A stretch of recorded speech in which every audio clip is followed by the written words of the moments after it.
Hello, everybody. Welcome to Body, Mind, and Soul, where your whole health matters.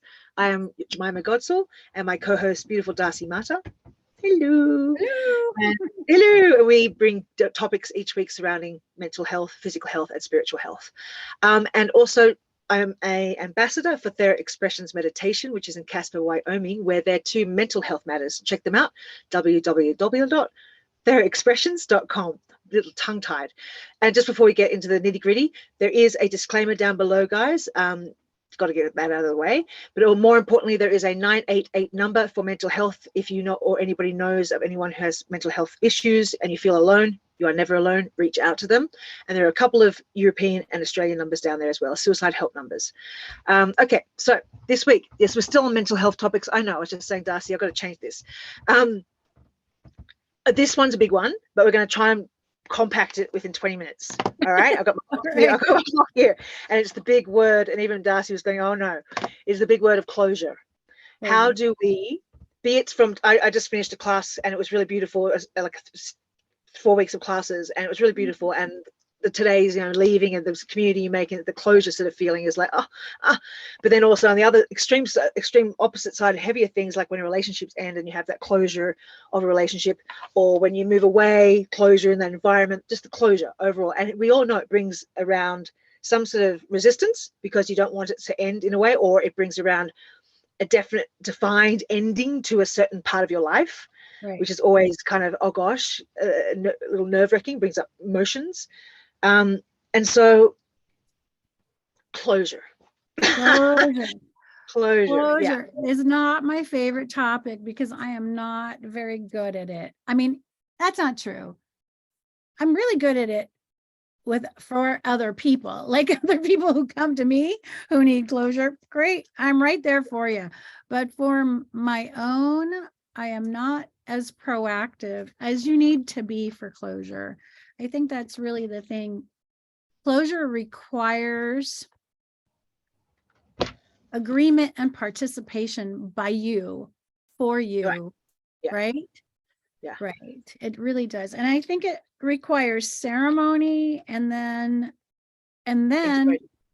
goal setting. Like, what are you going to do next? It's like you've had this one thing being your everything or in your way or whatever, and now it's over. And so you got to do a ceremony to do the ending before, and make sure you have something else to go to. Make sure you have some, which is a little tricky for relationships. So I always say that the next relationship you go to is the relationship of the self with the self. So if you're leaving that relationship, whether it was forced upon you to leave that relationship or whether it was your choice, you still need that ceremony to say, okay, it's done. And now what is the goal about yourself relationship going to be? I used to do TV, film, and theater, right? So you do these projects. I remember rehearsing a play for 4 months and performing it for a year, and then it's over. Yeah. Yep. And everybody's, oh my God, the tears and the whole bit. And I'm like exhausted. I'm so grateful that the show is over. I want to go on to new shows, but it's like so sad. So you have to do those, rituals and say goodbye, make sure you have a new goal to go to, right? I think too, just for example, with the classes that we were doing, integration is so important if you're learning something to, because you create this safe space, this space between the community that you're with, and the people, your family, your friends haven't been in that circle, and even the corner shop person hasn't been in that circle. So you're going to go try, and you're still in that feeling, and you go, hey, and you're not received the way you were in the circle, and so that's, you've got to be patient. They're like, what? And you've got to be patient with that because you have to bring what you've learned into your everyday life, right? And that takes integration, takes gentle patience, takes loving awareness, takes a time to practice what you were learning, put it into a little bit of it each day into your life, to not negate it and keep in contact, reach out to people in that community if you're feeling fragile. But it's so important to have that sort of time to integrate that closure of such a celebratory experience, or not, so whatever experience it was. But also Darcy saying that that ceremony so important, because I remember when I was I never really had that closure with my ex, remember, Darcy? Right. So lost for years, and it was so important to do a ceremony to be able to cut that tie to an extent, because I hadn't had contact. So it was hard, there was no closure, and it's still no closure in reality. But how I found closure was to do, I think even you suggested it, Das, when I was in Seattle, was to cut that tie, to do a ceremony to cut that tie, to find closure. How are you going to find closure when you can't do it face to face, or they've gone or whatever, but you need to close that chapter? You can't just have it swimming, because you've got those anchors attached to it, and you still feel. Well, yeah. And the interesting thing about you is that we did a little ceremony, and that's what precipitated your move out of San Francisco to Seattle. However, Yes. I didn't realize the extent of your drug use at that time. And so Yes. that was an incomplete ceremony, because Completely. the tie to the behavior of the drug abuse was still tied to the other person. And so you weren't completely ready to let it go. But at least it helped Initiate the move to It Seattle. really did. Right. And then now, you can always do a ceremony now if you feel the tug of the past, pulling at you, then you can do a ceremony again. And that helps remove that cord, that etheric Energetic. cord, energetic, right, that we have between our relationships and our behaviors from the past, to let go. And ceremony is so important. That's the whole point about going to a college graduation or a high school graduation. That's what's so brilliant in the Jewish faith about having bar mitzvahs and bat mitzvahs, is moving from childhood into adulthood and understanding responsibility. And we don't have enough ceremonies in our modern culture, I don't feel. I think that's part of the problem, not having enough ceremony. Yeah, I hear you. I know too, it's okay to mourn it. It just because you're closing something down doesn't mean you just went to carry on. Of course we're meant to, but you can have that, allow yourself to go through the process of feeling. And if that brings up tears for you, that's okay. If it brings up freaking joy and you click your heels, that's okay. Whatever experience it is for you, it's part of that experience, but you don't have to take that on to the new one. You know what I mean? Like, that's part of that ending, that rounding off of that that experience, that closure, to then start anew. So if you are, for example, lost in that sadness over it, you don't have to bring it into that next chapter or next new book, where ceremony can definitely help, because you can separate the two experiences. Yeah, I think it's very important. That's a good point, Jemima. I think it's really important to allow your grief period. That's another, our society just goes so fast. Everything is like fast. It's like, get over it. Just get over it. And it's like, wait a sec here. So taking the time to grieve, right? Taking the time to grieve is really important. It's a really tricky thing to understand between taking the time to grieve and wallowing in your own sadness for too long. They are two different things. Completely. So, if you're taking the time to grieve, really make a conscious decision. I'm going to take the next month or 2 months, right? Whatever I need to really grieve, and then do an active grief over it. Make it conscious, not just kind of like, I'm sad. Make a conscious decision that commit to it. Like, make a commitment to it and go, this is my time to grieve, and I'm going to make the best out of it. I'm going to grieve the hell out of it. And it is true. Cry every Wednesday night, whatever. I think once you gave me permission, not permission, but you told me, it sort of allowed me to feel I had permission to have a day or whatever to grieve. And it was like when or to be upset or to scream or kick and cry. And it was when I gave myself the 48 hours. But I was going, this is my time to go, blah, whatever, lose it all. And then it made it focused, intense, And then I was able, because it was 48 hours or whatever it was, I was able to step outside of it. So that's it. Okay, this is my commitment to myself, to my grieving time. And it was easy to step out of the grief because it was such a contained moment dedicated to that experience of crying and depression. And it made it kind of easier to step out because it was that full 48 hours of hell, really. But what a great dedication to then move out of it into, and of course, it's not to say it doesn't come back in and out, but it's not like the focal point. It's not going to bring the rest of your day down, like the rest of your days down. It's not, it's you got a reason to get up and walk on, then move on. And as Darcy said, it doesn't have to be 48 hours. It can be like 2 months. It can be as long as you need, as long as you find is ethical for yourself. Right. And then if it goes on too long, then you have to say, okay, now I'm just indulging in my sadness, or I'm just going into a lot of self-indulgent despair for the sake of it, and I got to and if you can't pull yourself out of it, then you need to reach out and have somebody help you find a good way to lift yourself out of that sadness. And then you do your ceremony, and that's when you do your ceremony. If you try to do that ceremony before you're ready for it, then it just doesn't feel right somehow, and it just feels kind of like you're jumping the gun. A long time ago, when somebody lost a family member, they would be in mourning for a year, and now you get 2 weeks of bereavement leave. It's like 2 weeks. It's crazy. Okay, sure, thanks. And we have no bereavement leave for divorce or for emotional breakups, right? There is no bereavement leave or for empty nesters when the kids go off to college. They expect the parent to go, oh, great, they're gone. Oh, good. But, the fact is that mother and father have been living that reality for the past 20 years. And so it's a big shift to say, wow, I remember I have a friend who's had 4 children, and when the last one went off to college, she emailed me going, I am faced with myself and I just don't recognize me.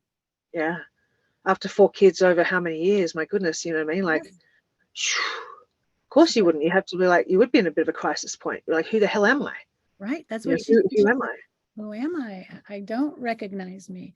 There's also, bereavement over job loss. A lot of times people identify with their job. I'm the manager of such and such a company for the last 30 years. And then, yoo-hoo, they get terminated. Right? Or COVID. Remember, a lot of people went into crisis over COVID because they were out of work and they had to stay home with their beloved. What? Like, a lot of divorce happened too. But it's like that whole thing. Like, what do we do without the job? What happened? Everyone doesn't know how to be with themselves, who they are. And now I just wanted to ask also, that brings around the separate. If it's a good thing, that separation anxiety. Just say, like, one of my clients was going through separation anxiety today, and I recognized the pain because I always suffer it. I was going, oh my God, it's going to end. I felt her going, oh, bless her, but she was not dealing with it very well. Separation anxiety over closure, but it's more like that childlike anxiety. Do you know what I mean? Like, separation anxiety is more like a childlike thing. Is it not? Do you think I'm right saying that? It's because it comes from a desperate place, a fearful place, even of it closing, not seeing people. It's more of a, do you know what I mean? Like, it's I think, yeah, you could trace it to that. I think, when we've been in a real close group and now everybody's like, bye-bye, and it's just you by yourself, you have to feel safe and empowered enough to trust the universe and trust who you are, being safe in who you are, and to know that you can move forward with, either this new talent or go back in the same direction you were going or whatever. But you have to be able to trust and feel empowered. And I feel like if people are really having a hard time letting go, then their sense of trust is still not in place. Yep. Their sense of safety and trust is still not really there yet. This lady was going through the whole thing about her journey was about self self-belief, self-trust, self. And I thought, yeah. Yeah. And actually, ironically, I didn't actually put it in place of myself too. Now I suffer a lot less with separation anxiety, because I think this is how it's meant to be. This is beautiful. If I see you soon, I'll see you soon.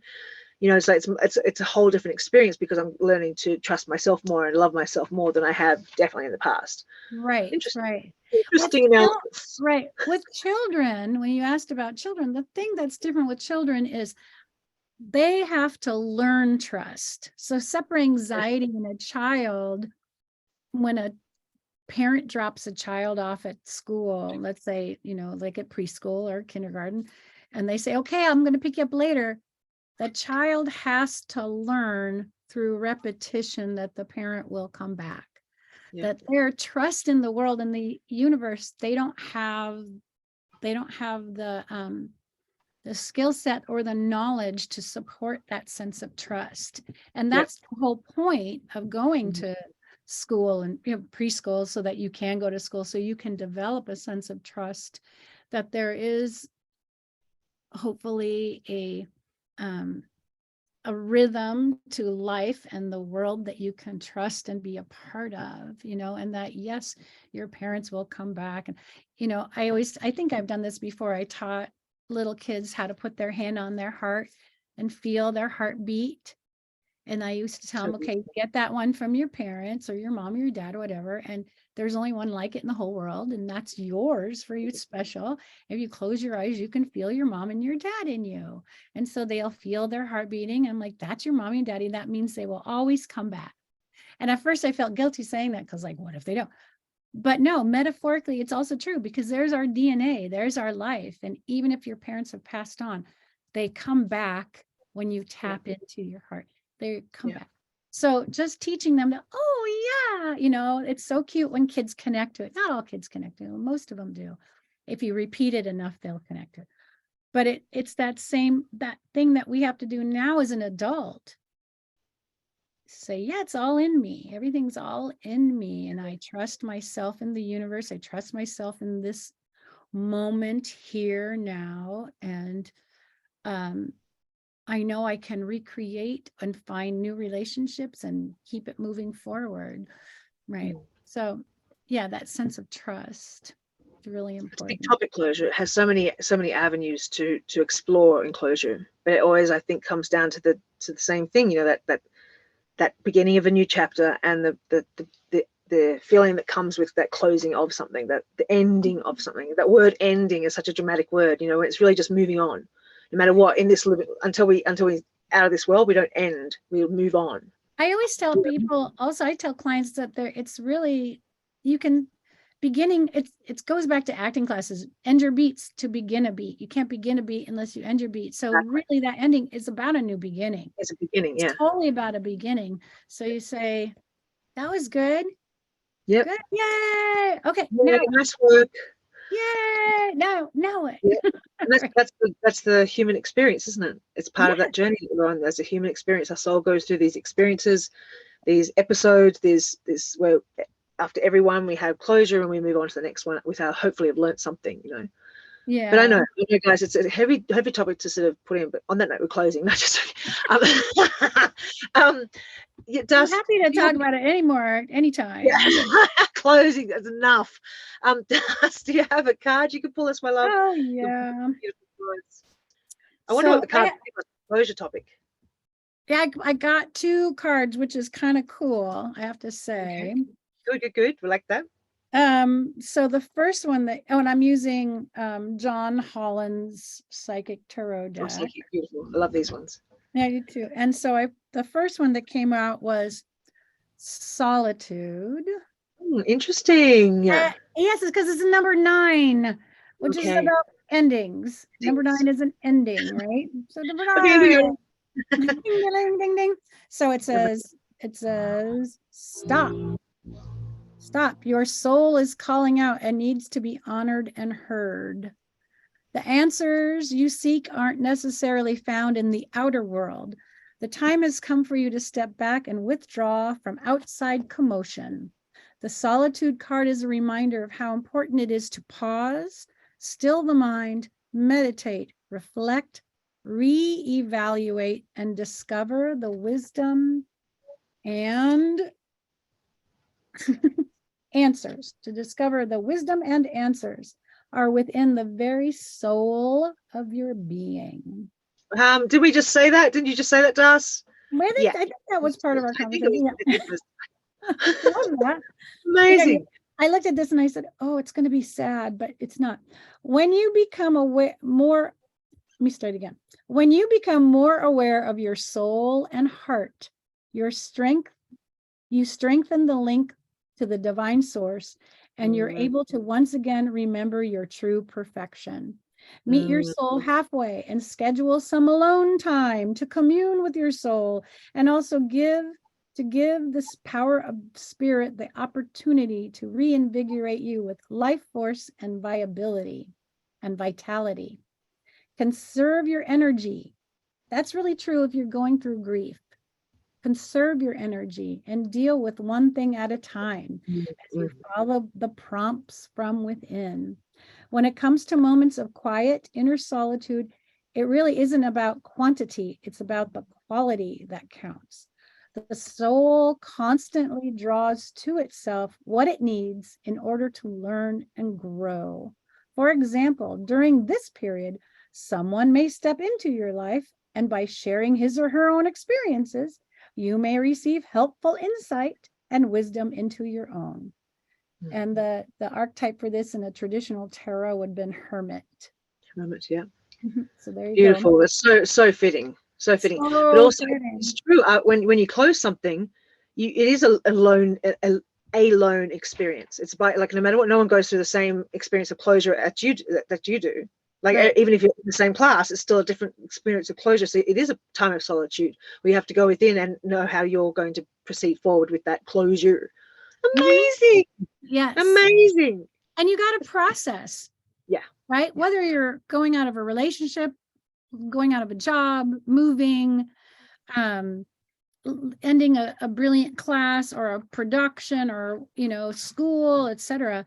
You have to have you have to process what was all of that about and for, and what can I do with all that, and let it sink in, let it stew, let it process through your grief, and then you become something new. So the other one was celebration. Oh, yay. Okay. Happy to take that on. Right. It's called Rejoice in Celebration. It's a number 3 card. Oh, perfect. Number 3 is such good luck for me. Thank you. Right. A time of merriment, celebration, birth, success, and victory is at hand. You're doing what you love most and are pursuing your passion. When you follow your heart and intuition with zeal, there are no limits to what you can achieve. When the energy of excitement and love is present, you can feel it moving within you. Somehow, love has a way of showing you that you are connected to something much larger than yourself. The number 3 symbolizes unity and is a time to rejoice in gratitude and sharing, whether it's with family members, friends, or coworkers. This is the moment of fruition for all your dedicated work. So pat yourself on the back, party and dance in celebration of your accomplishments. Beautiful. So once and this goes back to ceremony. So once you grieve that the class is over, that the show is over, that the relationship is over, then you got to have your celebration, right? You got to have your ceremony and make sure you add your joy back in. Damn, you cannot make this up. Like, that's crazy. What the hell? I love it.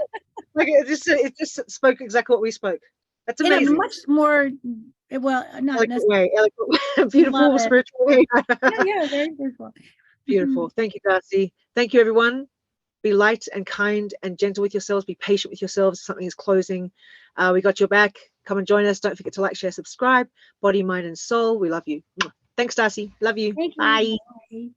Oh, hang on. I gotta get out of here. Bye, everyone. Bye. Oh, no, hang on again. Bye, everyone. Oh, no, hang on. I haven't stopped it again.